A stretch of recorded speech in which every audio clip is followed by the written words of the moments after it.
kenapa saya suka sekolah itu salah satunya mendengar, yang kedua saya ini di konsultan lingkungan harus banyak tahu, Harus banyak ilmunya ya. banyak wawasan.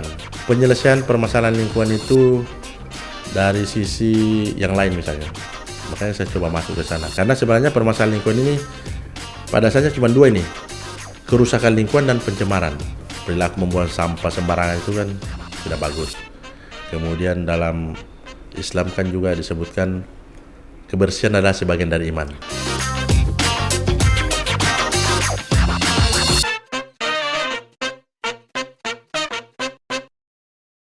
Hai, welcome back to UCAS. Balik lagi bareng aku Yoli. Dan hari ini kita kedatangan konsultan lingkungan. Ada Bang Sulbi. Halo Bang Sulbi. Halo. Gimana kabarnya Bang?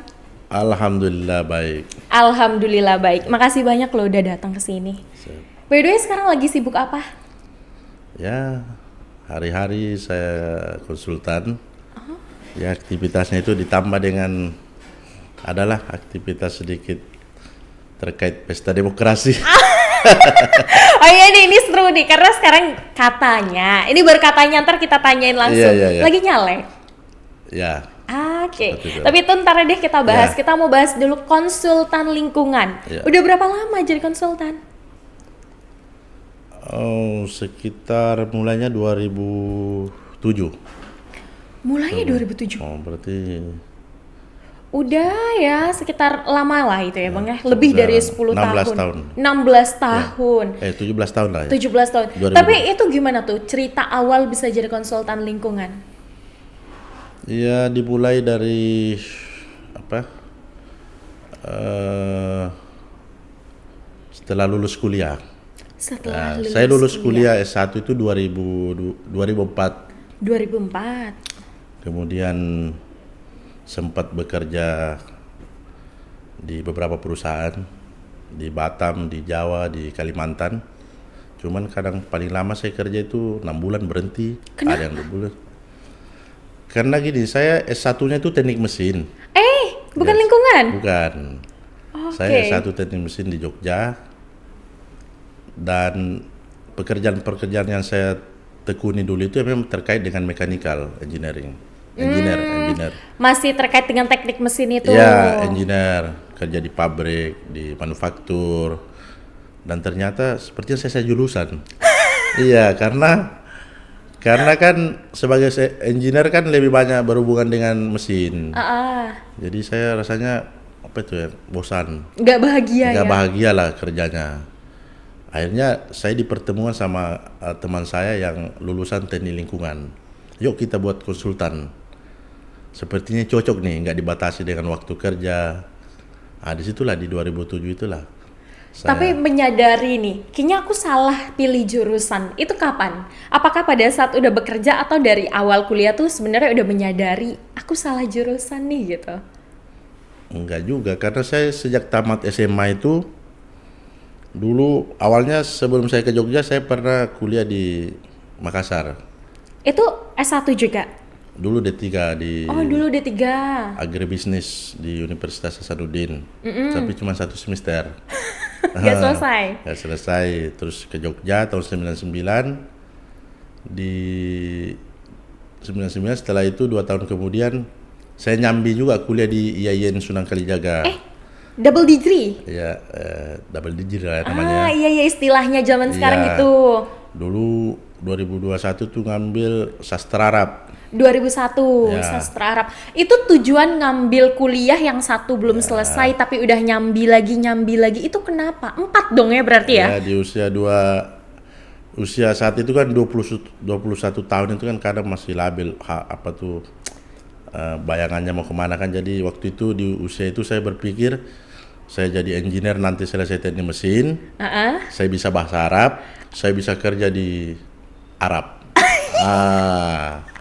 Tapi kenapa tuh pada akhirnya nggak diselesaikan? Ya rupanya saya masuk apa ya?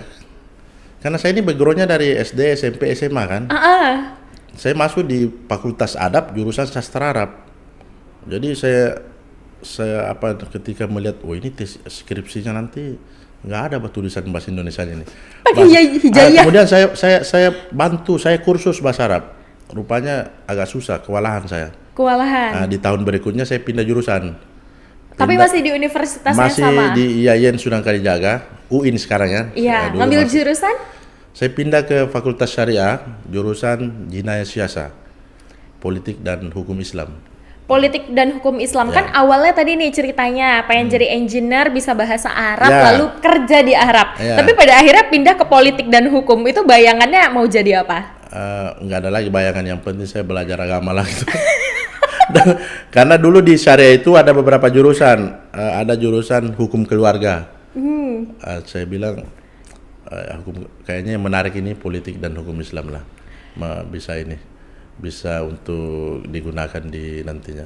Tapi tidak sampai akhirnya tidak saya selesaikan juga karena keburu selesai S1 saya di teknik mesin.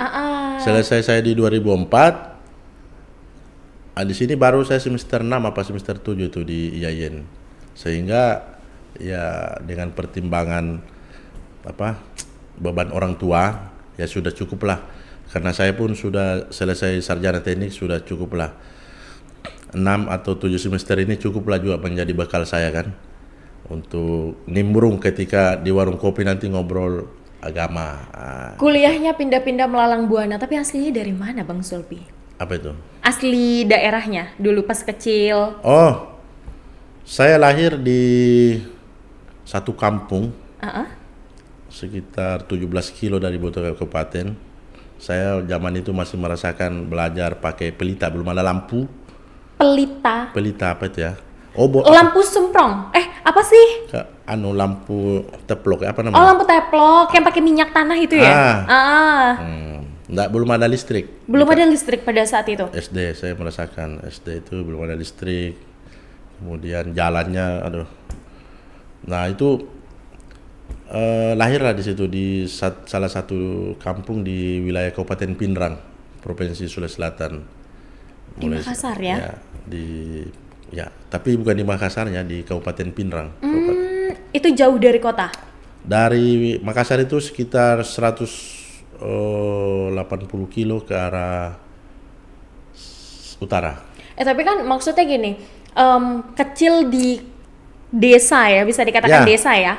Nah, Ya, dusun. Oh dusun, namanya Ya. dusun. Nah tapi kok Sulbi ini punya nih pemikiran pengen jadi engineer, kuliah jauh, merantau dari sempat di kota A sampai pindah ke Yogyakarta. Kok punya pikiran kayak gitu? Itu siapa yang motivasi? Ya, kalau di kalangan keluarga saya itu memang ada satu orang dulu situ yang menjadi ini di kampung saya itu masih keluarga dari mama saya yang waktu itu yang kuliah. Cuma satu? Ya, satu itu yang orang di Kampung? dekat saya. Jadi saya melihat sepertinya itu insinyur pertama di kampung saya. Oh dia insinyur. Ah. Oh jadi masuk teknik mesin itu karena terinspirasi dari beliau? Rupanya dia insinyurnya nutrisi ternak, baru saya tahu. Saya baru tahu setelah dia jadi bupati. Sekarang beliau jadi bupati? Sudah habis masa jabatannya. Saya telusuri, beliau dulu jurusannya apa di Unhas? Nutrisi ternak. Oh, fakultas peternakan berarti. Saya pikir, karena dulu saya belum familiar dengan teknik sipil. Belum ngerti karena pada saat itu kan masih SMA. Arsitektur itu apa? Nggak paham. Apalagi saya di kampung kan, informasi kurang nggak. Sekarang kan ada YouTube apa macam-macam kan ada. Dulu kan cuman TVRI tuh. Itu pun kadang-kadang nonton, kadang-kadang kalau listrik mati nggak bisa lagi. Jadi dulu pada saat milih teknik mesin itu harapannya biar bisa seperti beliau yang satu dusun ini ya? Ya, paling tidak dulu jadi insinyur, bisa buka bengkel di kampung. Awalnya, tapi pas menjalani kuliah itu rupanya teknik mesin ini arahnya ke sana nih, ke desain mesin, bisa kerja di offshore, bisa kerja di perminyakan, di industri besar. Ya tapi kan? dulu cita-citanya apa pada saat belum masuk teknik mesin ini? Waktu saya SMA. Waktu saya SMA itu cita-cita saya penyuluh pertanian. Penyuluh pertanian? Ya, betul. Terus kenapa masuknya teknik mesin? Saya juga bingung karena waktu itu mungkin saya nggak tahu nih dari mana asalnya, tapi yang jelasnya kawan-kawan saya waktu kita mau ikut tes UMPTN itu kan saya ikut apa dulu namanya itu ya, kayak kursus itu loh, persiapan UMPTN itu. Iya. Apa namanya tuh? Dulu ada, boleh nyebut merek nggak? Boleh. Misalnya di Primagama. Oh, bimbel. Bimbel dulu kan. Ikut bimbel. Primagama, Neutron. Nah, ketika kita bimbel itu kan sama tentor-tentor. Ini nanti kalau mau ngambil pilihan pertama, yang favorit misalnya kedokteran, teknik mesin. Wah, saya bilang kedokteran enggak lah, kayaknya teknik mesin lah. Gitu. Biasanya per itu pilihan kedua. Pertanian, peternakan, perikanan, itu pilihan kedua. Jadi pada saat itu pilihan kedua Bang Sulbi apa? Di mana? Pada saat ujian. PTN. UMPTN dulu. Enggak, kalau UMPTN pertama itu di 98 teknik mesin semua. Jadi pilihan pertama saya dulu teknik mesin Unhas, pilihan keduanya teknik mesin Universitas Samratulangi Manado. Jadi pada saat itu udah yakin nih akan menjadi seorang engineer. Dulu kata engineer belum paham juga saya zaman itu. Jadi apa dulunya? Ya taunya buka bengkel lah, atau pokoknya mesin. Rupanya kan setelah masuk kuliah itu rupanya sarapannya ya matematika, fisika, kalkulus. Tapi pada akhirnya sekarang alhamdulillah jadi konsultan lingkungan. Itu ikut teman? Ya itulah, karena melihat bahwa diajak sama teman bahwa ini ada profesi yang tidak mengekang, ini kayak yang cocok sama kamu. Akhirnya saya berdua buka perusahaan bareng. Buka perusahaan bareng. 2007 saya buat perusahaan di Jogja. Di Jogja. Ya. Tapi kan Bang Sulbi latar belakang pendidikannya nggak terkait lingkungan tuh. Itu gimana? Karena kan kita di manajemen aja dulu. Awalnya saya di manajemen perusahaan aja. Jadi awalnya hanya di manajemen. Ya, manajemen. Jadi saya bertiga buat perusahaan. Kami 2 direksi, 1 komisaris. Saya masuk di salah satu direksinya. Nah, jadilah perusahaan itu kita dirikan di Jogja. Dan ya mau tidak mau saya harus belajar juga karena tim-tim saya ini orang dari lingkungan semua. Kemudian dalam perkembangannya ternyata menarik juga nih. Di saat itu saya lanjut S2. Oh, lanjut S2? Ya, dulu di situ di UGM. Jurusan? Pertama teknologi pertanian saya. Pertama teknologi pertanian? Mekanisasi pertanian. Berarti kalau ada pertama ada kedua dong? Sampai ketiga. Keempat. Apa lagi ini? Serius? Sampai 4 kali S2-nya? Selesai? Baru 1. Oh, baru 1? Insya Allah nanti 2 selesai. Amin. Nah, pada akhirnya tuh yang selesai itu ngambil jurusan apa? Ya, yang pertama itu 2000 berapa ya? Saya lupa ini. 2007 itu pada saat mendirikan perusahaan itu saya juga kuliah di mekanisasi pertanian. Mekanisasi pertanian. Kemudian 2009 ada beasiswa. Saya ngajukan beasiswa ke Tompo kata Bang Jawa, keterima kan. Akhirnya saya pindah ke 2009 itu di S2 Rekayasa Biomedis. Tapi padahal yang satu ini belum selesai nih. Belum. Tapi udah habis teori sebenarnya. Oh, udah habis teori. Kemudian tahun berikutnya saya masuk di Rekayasa Biomedis, Biomedical Engineering. Jurusan itu saya angkatan pertama di UGM. Wah, keren. Ya. Dan waktu itu cuma 3 perguruan tinggi di Indonesia yang punya jurusan itu.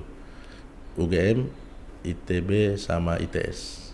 Kalau nggak salah. Itu reaksi keluarga gimana nih ngeliat Bang Sulbi sekolah? Tapi nggak selesai, udah sekolah lagi, itu gimana? Almarhum ibu saya bilang, ya selama itu kebaikan, jalanin aja. Tapi kalau dari Bang Sulbi kenapa? Ya? Kalau dari Bang Sulbi kenapa? Ini belum selesai 1 udah dilanjutin lagi. Ya, zaman itu kan 2007 saya kuliah di sini, saya pindah itu karena di situ ada beasiswa. Ya kan, realistis juga dong. Oh, realistis, betul. Belum ada kerjaan saya ini. Di situ saya bisa, kan saya senang mendengar nih. Di situ saya bisa mendengar, tiap bulan saya dikasih duit, uang jajan ya. Ya, tunjangan, beli buku, beli ini kan. SPP udah dibayarin. Jadi tinggal sekolah saja. Tapi tak selesai itu, saya merasa ini juga lah. Bersalah ya? Ya, bersalah karena tidak selesai. Karena saya dihadapkan pada saat itu 2009 saya menikah. Oh, karena menikah itu jadi karena nggak selesainya. Menikah. Itulah juga menjadi asbab saya ke Tanjung Pinang 2009 itu. Pindah ke Tanjung Pinang karena menikah. Awalnya kan mau tinggal di Jogja bareng sama istri itu menyelesaikan pendidikan saya kan di Jogja. Rupanya Tuhan berkehendak lain, istri saya keterima PNS Tanjung Pinang. 15 hari setelah saya menikah, keluar, dia harus ke Tanjung Pinang. Pada akhirnya meninggalkan perusahaan konsultan Tetap, lingkungan. Oh, tetap jadi bersama-sama. tetap bersama, perusahaan itu kan tetap jalan juga. Tapi pada akhirnya abang bangun perusahaan sendiri itu gimana? Ya diajak sama teman saya yang dari. Enggak, sekarang masih bareng temen nih, konsultan lingkungannya. Oh, kalau itu Sekarang apa udah perusahaan mandiri nih? ya sudah ada 4 lah perusahaan. Maksudnya kalau saya anggap yang perusahaan pertama itu induknya, dia sudah menelurkan anak cucu perusahaannya itu dari kelompok dari kawan-kawan itu juga udah ada mendirikan perusahaan sendiri. Oke, berarti teman-temannya udah pada mandiri semua. Ya. Tapi ngomong-ngomong soal konsultan lingkungan, lebih tepatnya konsultan lingkungan tuh ngapain sih, Bang? Ya, penyedia jasa konsultasi di bidang lingkungan hidup. Di bidang lingkungan hidup. Ya, ini kan banyak nih. Seperti misalnya penyusunan AMDAL, dokumen lingkungan. Ya, dokumen lingkungan lah tepatnya. Jadi dalam dokumen lingkungan itu ada AMDAL, ada UKLPL. Nah, kami saya profesinya di situ. Ketika ada misalnya rencana pembangunan hotel atau pembangunan apapun itu kan salah satunya dia wajib menyusun dokumen lingkungan. Oh, berarti dampak dari mungkin perusahaan itu dibangun kepada lingkungan itu apa? Itu Ya, itu. abang yang memikirkan hal itu? Ya, itu dituangkan dalam satu dokumen lingkungan. Nah, itu ada kriterianya kapan dia yang namanya UKLPL, kapan dia AMDAL. Itu ada penapisannya dan diatur dalam Peraturan Menteri Lingkungan Hidup. Sebagai contohnya misalnya ada rencana pembangunan gedung. Kalau di atas lahannya di atas 5 hektar atau luas lantai bangunannya 10.000 meter persegi, maka itu wajib AMDAL dia. Jadi analisis mengenai dampak lingkungan itu karena dianggap dampaknya penting. Tapi kalau di bawah itu dia cukup namanya dokumennya UKLPL. Apa itu singkatan dari apa? Upaya pengelolaan lingkungan hidup dan upaya pemantauan lingkungan hidup. Oh, oke, jadi ketika mungkin ada perusahaan atau mungkin ada bangunan besar nih yang dibangun di situ tuh harus ada konsultan lingkungan yang ikut bekerja sama ya di situ. Ya, jadi pengusaha ini atau pemerkarsa ya, kita namakan pemerkarsa yang memperkarsai rencana usaha ini, itulah yang menunjuk meminta jasa bantuan ke konsultan. Nah, nanti kan dengan pemerkarsa kira-kira dengan lingkup yang mau dibuat seperti ini kira-kira misalnya terkait biaya berapa lama waktu penyelesaiannya. Ya kalau sudah cocok berkontrak. Itu bidang abang ya tuh ya? Ya. Nah 17 tahun akhirnya fokus jadi konsultan lingkungan. Ya. Apa sih yang menurut abang tuh serunya jadi seorang konsultan lingkungan? Yang pertama, saya ini senang hal-hal baru. Saya suka ketemu orang baru sebenarnya. Senang mendengar. Dan di konsultan lingkungan ini banyak saya temukan. Karena saya bisa masuk di semua lini. Contoh, bulan ini saya ada pekerjaan misalnya menyusun dokumen lingkungan pembangunan hotel. Berarti kan saya harus pelajari itu bagaimana itu rencana pembangunan hotel mulai dari awal pembebasan lahan sampai di operasi. Kemudian nanti apa dampak yang akan timbul. Kemudian mungkin bulan berikutnya saya ada pekerjaan lagi menyusun dokumen lingkungan industri pengalengan ikan, kemudian tambang, kemudian pembangunan resort, kemudian pembangunan jalan, drainase. Hal-hal kayak gini nih abang pelajari itu dari mana? Kalau dari sisi misalnya penyusunan dokumen lingkungannya itu kan sudah diatur tuh, ada regulasi yang mengaturnya. Kemudian untuk mencapai sertifikasinya itu kan ada ketentuan tuh, menjadi penyusun AMDAL yang tersertifikasi kan sudah diatur. Artinya kalau secara metodologis itu kerangkanya sudah diatur nih. Tetapi objek yang akan dikaji, yang akan dibuat itu kan yang beda-beda. Misalnya hari ini menyusun dokumen lingkungan jalan, berarti kan ya harus pelajari tentang jalan. Dan ternyata hikmah-hikmah saya berhenti kuliah itu banyak. Apa aja? Nah, contoh misalnya ketika saya kemarin menyusun dokumen lingkungan, misalnya perkebunan buah naga, saya pernah di agribisnis. Oh iya ya, benar juga. Saya pernah di mekanisasi pertanian, begitu. Nah, kemudian kembali tadi menyambung di awal tadi ini bahwa kenapa saya suka sekolah itu salah satunya mendengar, yang kedua saya ini di konsultan lingkungan harus banyak tahu, Harus banyak ilmunya ya. banyaknya wawasan. Jadi sekarang saya sudah mau masuk semester 4 di UIN Sultan Toha Saifuddin Jambi, S3? S2. Oh, S2. Ya, S2 saya di situ di Fakultas Usuluddin. Jurusannya Akidah Filsafat Islam. Lah, kenapa ngambil akidah filsafat Ya, Islam? Emang saya- apa Ya, relasinya dengan ya itu karena saya melihat ini, kalau kebanyakan kita lihat kajian-kajian ataupun yang di profesional ini, pendekatan untuk penyelesaian masalah lingkungan hidup itu lebih banyak ke teknis. Seperti AMDAL ini kan banyak ke teknis nih. Masih jarang menyentuh penyelesaian permasalahan lingkungan itu dari sisi yang lain misalnya. Makanya saya coba masuk ke sana. Karena sebenarnya permasalahan lingkungan ini pada dasarnya cuma dua ini. Kerusakan lingkungan dan pencemaran. kerusakan dan Ya, pencemaran? kerusakan dan pencemaran. Makanya saya masuk di Akidah Filsafat Islam di UIN Jambi ini, tesis saya ini lebih banyak ke bagaimana pandangan Islam terhadap pengelolaan lingkungan hidup. Jadi pendekatannya adalah bagaimana akhlakul karimah. Jadi begini nih, misalnya perilaku membuang sampah, ya. Bagaimana supaya sampah bisa terkelola? Kan ada TPA, kemudian ada edukasi, siapkan tempat sampah, ada sampah organik, anorganik kan dikelola, dibuat jadi kompos, kan begitu tuh yang banyak nih sekarang nih di media-media kan bisa temukan tuh, ya kan? Iya. Tapi apakah itu berjalan efektif sampai saat ini? Bisa ya, bisa tidak. Kalau saya melihat untuk sementara ini ya, masih hipotesis saya lah. Kan? Iya, Kalau saya benar. melihat bahwa sebenarnya kuncinya itu di perilaku. Perilaku hidup masyarakat. Ya, perilaku individu manusia itu. Bahwa perilaku membuang sampah sembarangan itu kan tidak bagus. Kemudian dalam Islam kan juga disebutkan kebersihan adalah sebagian dari iman. Oh, Oke. oke. Itu jadi alasan ya kenapa Nah. ambil pendidikan dengan background agama juga. Ya, jadi ini akan saya telusuri nih di UI ini dengan bantuan dosen-dosen pembimbing ini.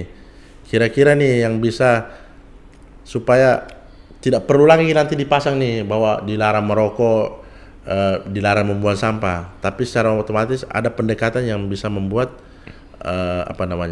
dia sudah memahami. Nah, itu saya melihatnya ini saya butuh bantuan profesor-profesor atau pembimbing-pembimbing dari UIN. Tapi kalau misalnya dari sebagai seorang konsultan lingkungan ya, melihat lingkungan Kota Tanjung Pinang hari ini tuh gimana tuh? Ya, sebenarnya kalau konsep menurut saya, Kota Tanjung Pinang ini kan belum terlalu padat nih kita lihat, masih banyak area-area kosong, ya, masih ada. Walaupun sebagian itu seperti di Kota Lama itu kan sudah terpusat. Tentunya ini kan dibutuhkan perencanaan. Sebenarnya kalau sampai hari ini itu sudah cukup ini, karena hari ini Tanjung Pinang sudah punya RDTR, rencana detail tata ruang. Kalau dulu perdanya, kalau nggak salah Perda nomor 3 2018 yang dalam beberapa bulan ini akan direview. Jadi kalau kunci utamanya itu adalah di penataan ruangnya. Penataan ruang itu bahwa Tapi kan kita gini ya Bang, maksudnya masih banyak nih di Tanjung Pinang yang bangunannya tuh berada dekat laut. Nah, itu kan secara nggak sengaja nih laut ikut tercemar. Itu gimana nih pandangan Bang Sulbi? ya permukiman pelantar ya. Iya, pemukiman pelantar ya kalau kita kenalnya ya. Permukiman pelantar yang ya itu kalau menurut saya itu penciri khasnya dari Kota Tanjung Pinang. Oh, oke. Kebetulan saya kemarin penelitian S2 saya di situ juga. Oh, serius? Ya, di pengelolaan lingkungan permukiman pelantar. Jadi untuk sementara ini melihat bahwa untuk pengelolaan itu salah satunya adalah di pendekatan perilaku. Pendekatan perilaku itu yang gimana Ya, tuh Bang Sulbi? maksudnya bagaimana edukasi perilaku masyarakatnya terhadap pengelolaan lingkungan itu. Oh, oke. Itu dulu. Karena kalau hanya berfokus pada infrastruktur, tidak ada diimbangi dengan pengembangan di sini, saya kira akan ini juga akan susah. Itu menurut saya dari hasil makanya di daerah-daerah permukiman yang masih asli Tanjung Pinang itu sebenarnya bisa menjadi hal yang unik buat Tanjung Pinang itu. Oh, menjadi ciri khas Ciri tersendiri khasnya, ya. ya. Bisa mungkin digali local wisdom, kearifan lokal yang ada di situ, sehingga bisa diharapkan bisa menjadi destinasi wisata. Oh, serius? Ya. Dimanfaatkan jadi destinasi pariwisata? Pariwisata, misalnya nih kan kita ada Pulau Penyengat nih. Sementara di Pulau Penyengat itu kan ada juga permukiman pelantar, ta? Iya. Ya. Kan bisa saja, misalnya permukiman pelantar itu kalau kondisinya sudah bagus, misalnya tertata dan masyarakat di sana membolehkan, kan bisa saja nanti turis-turis itu nggak usah ke hotel nginapnya, tapi di situ, di kampung situ. Oh, itu ide dari Bang Sulbi ya? Kan bisa saja tuh. Tapi kan itu panjang prosesnya nih. Nah, apakah karena memahami dari konsep terkait lingkungan, lalu juga memanfaatkan lingkungan tersebut untuk jadi pariwisata, akhirnya Bang Sulbi mendaftarkan diri sebagai caleg? Ya nggak? Itu nggak sepenuhnya ke situ sih. Oh, nggak sepenuhnya ke nggak. situ. Tapi ini nyalek untuk kota atau provinsi nih? Di Kota Tanjung Pinang. Oh, Kota Tanjung Pinang. Pertama kali? Pertama kali. Motivasi dari mana sih untuk ngedaftarin diri jadi caleg? Kan udah enak jadi konsultan lingkungan. Saya ini di Tanjung Pinang sudah kurang lebih 16 tahun. Iya, Ya. betul. Jadi sebelumnya itu di 2000 berapa ya? Saya pernah di Bawaslu Kota Tanjung Pinang. Oke. Panwaslu. Berapa lama? 6 bulan kayaknya. Kenapa resign? Kenapa mengundurkan Ya diri? itulah dulu karena menyelesaikan yang S2. di UGM itu, Oke. dan waktu itu juga konsultan saya lagi banyak anggota baru yang memang masih butuh sentuhan lah. Masih butuh bimbingan dari Bang Sulbi ya sebagai seorang senior. Ya, sehingga antara dua ini tidak bisa saya imbangi. Kemudian yang kedua, di dalam sejak di Bawaslu itu saya sudah muncul di 2017. Muncul apa? Kayaknya saya cocok jadi peserta saja. Oh, jadi pada saat masih jadi anggota baru di masuk situ. itu. Oh, baru Ya, masuk. baru Tapi masuk. udah ada pikiran kayaknya lebih cocok jadi peserta Ya. legislatif Ya. daripada jadi pengawasnya. Ya, jadi penyelenggara. Heeh. Kan penyelenggara tuh. Bawaslu ya. Ya, penyelenggaranya kan Bawaslu sama KPU. Ya, jadi kayaknya ini saya cocok jadi peserta aja lah. Kenapa ngerasa cocok? Kayaknya aku cocok jadi peserta aja. Emang apa sih yang buat Bang Sulbi ngerasa kayak gitu? Ya tadi saya hubungkan bahwa saya ini sudah sekitar 15 tahun di Tanjung Pinang, dan kalau jadi peserta dan itu misalnya dikasih amanah, kan bisa banyak hal yang bisa saya perbuat untuk Tanjung Pinang. Contohnya? Ya. Contohnya ya, kalau kita lihat fungsi DPRD itu kan hanya 3 ya, kalau nggak salah ya, 3 ya. Legislasi, budgeting, anggaran, dan supervisi ya. Nah, ya saya bisa berbuat di 3 itu. Di 3 itu? Ya di 3 itu, misalnya fungsi penganggaran. Penganggaran apa yang akan diinikan ya? Nggak jauh-jauh dari profesi saya sebagai konsultan lingkungan, konsultan konstruksi. Ya, itu. Ya bagaimana, misalnya katakanlah misalnya, ini saya nggak mau berbicara program karena saya bukan calon eksekutif kan. Jadi maksudnya begini, mungkin bisa menawarkan nanti bahwa minimal di satu kecamatan A itu parit bersih. Oh, tapi tetap fokus terhadap lingkungan. Yes. Ya, karena saya bidang saya di situ. Oke.